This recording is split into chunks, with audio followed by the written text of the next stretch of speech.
Y para hablar sobre la muerte del Papa Francisco y lo que viene para la Iglesia Católica, le agradezco profundamente al doctor Juan Pablo Alcocer. Él es doctor en Derecho Canónico, abogado procurador del Tribunal Eclesiástico Metropolitano de México, experto en asuntos matrimoniales canónicos. Gracias, doctor Alcocer, por estar con nosotros. Muy buenas tardes. Buenas tardes, Tony, y buenas tardes al auditorio de Financiero Televisión. Mucho gusto. Doctor, ¿cuál es la importancia del Papa Francisco, quien además de haber sido el sumo pontífice de la Iglesia Católica, se ganó, sin lugar a dudas, como hemos estado viendo, el respeto del mundo entero? Claro. Mira, yo creo que se nos acaba de ir un alma sencilla, un pontífice que su misión fue amar sin ningún límite y sin ningún interés. Un pontífice que eligió escuchar en un mundo ruidoso, en un mundo donde el ruido nos ha dominado. Un papa humilde en tiempos de vanidad, en tiempos de hedonismo y en tiempos de materialismo. Es un papa que con otras religiones construyó puentes y no muros. Es un papa, o fue un papa, que representó la voz de los que no tenían voz. Y esto desde que era cardenal arzobispo de Buenos Aires. Es un papa que abrazó a los olvidados. Es un pontífice que miró a los marginados. Fue un papa pastor de los perdidos. Y es un papa que incluso sonreía cuando su corazón y su único pulmón ya estaban muy cansados por efecto de la edad. Y qué buen día para morir, Tony, porque parte a la casa del Padre un día después de la Pascua. Ayer celebrábamos el Domingo de Resurrección y hoy en la mañana muy temprano, desde las 5 de la mañana, ya teníamos los celulares anunciándonos que el Papa Francisco había partido a la casa del Padre. Ese fue, desde mi punto de vista, el Papa Francisco. Doctor Alcocer, ¿le deja el Papa Francisco unos zapatos difíciles de llenar a su sucesor? ¿No es así? Mira, todo papa es diferente, Tony. Se decía mucho, por ejemplo, que era muy difícil llenar los zapatos de Juan Pablo II cuando fallece en abril del 2005, curiosamente hace 20 años, el 2 de abril. Y luego el sucesor, el cardenal Ratzinger, Benedicto XVI, como que había que llenar los zapatos. Nadie llena los zapatos del otro. Cada uno trae su propio calzado. Y decía yo en la entrevista que me hiciste con el dedo en la llaga, que cada uno de los papas tiene una mentalidad propia. Cada uno de los papas tiene una mentalidad propia. Yo dije, tiene características físicas propias, tiene características morales propias. Y entonces podemos encontrarnos frente a un papa que sea extraordinariamente docto, o que sea un testigo de renombre, o que sea un retórico persuasivo, o que sea un extraordinario lingüista, o que sea un administrador brillante. Pero la historia del papado nos ha enseñado que ha habido de todo. Ha habido desde los papas indignos, por ejemplo en los Borgia, pero en los últimos siglos, sobre todo a partir del año 1880 y a partir de León XIII, a la Iglesia se nos han regalado papas especialmente dotados y benditos.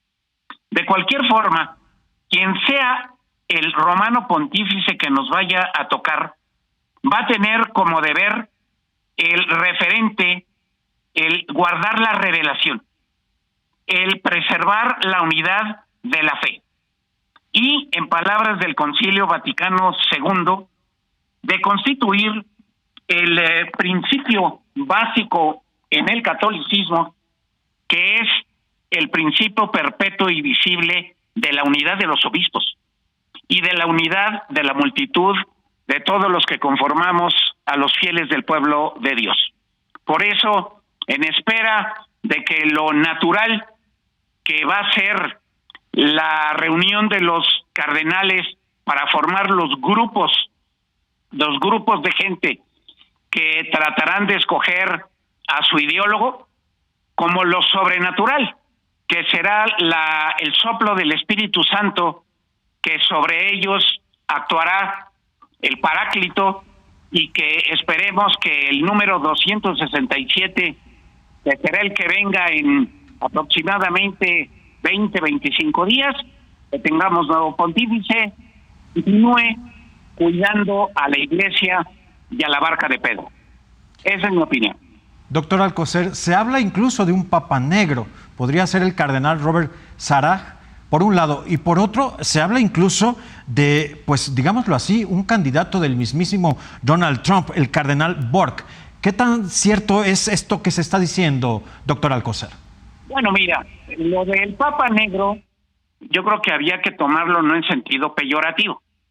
Decía yo que yo no sé de colores, más bien hay que fijarse en la ideología y en la agenda del cardenal en turno para que sea candidato a ser pontífice. Y si esa agenda es una agenda inclusiva, que yo estoy por la inclusión de todos los seres humanos en todas sus manifestaciones, pues sea del color que sea, bienvenido. Ahora bien, sí se ha hablado en redes sociales de que el señor Trump tiene ahí un alfil, que es precisamente el cardenal Burke. El cardenal Burke fue presidente, nada más y nada menos, que del tribunal más importante de la Iglesia Católica, que es el Tribunal de la Signatura Apostólica. Cardenal Burke es archi conservador. Fue enemigo desde el principio de las reformas del Papa Francisco. Tuvo pleitos importantes con el Papa Francisco. Al principio del pontificado de Bergoglio, el cardenal Burke juntó firmas de sacerdotes, de obispos y de cardenales en más de 200,000 para tratar de hacer que el Papa Francisco renunciara, alegando que el Papa Francisco carecía de teología y que carecía de una formación fuerte para llegar a ocupar el trono de Pedro. Cardenal Burke es un hombre que forma parte de la congregación de San Pío X, donde también se caracterizan por ser personas de derecha o de extrema derecha. Pero voy a esto. El cardenal Burke celebra todavía las misas en latín, y no está mal que sea en latín, pero el Concilio Vaticano II, 1962 a 1965, claramente dio las reformas específicas a que la misa debe celebrarse pues en el idioma del lugar donde se esté celebrando la Eucaristía, a que el sacerdote debe dar, en vez de dar la espalda a su feligresía, debe de estar de frente, y que hay muchos ritos que el concilio trajo consigo, pero el cardenal Burke todavía está pues en esa época, en la época de antes del Concilio Vaticano II, y con gran fuerza, porque es un hombre muy inteligente, es un hombre que se sabe mover, y como sabemos, pues la Iglesia norteamericana es la iglesia que más aporta a la Santa Sede en materia económica, ya sea a través de los tribunales, ya sea a través de la parte legislativa, ya sea a través de la parte judicial, ya sea a través de la parte ejecutiva. Entonces, de que tiene posibilidades el cardenal Burke, las tiene. Habrá que ver que no se deje influenciar el colegio cardenalicio, que no creo que se deje influenciar por la postura de un presidente como Donald Trump, que querrá saltarse la Constitución Apostólica Dominis Gregis de Juan Pablo II, en donde que dice que solo son los cardenales los que pueden elegir al sumo pontífice cuando el anterior ha fallecido o cuando el anterior ha renunciado, Tony. Se habla de Pietro Parolin, el secretario de Estado del Vaticano, e incluso de los dos cardenales mexicanos, pero eso sería materia para otra conversación.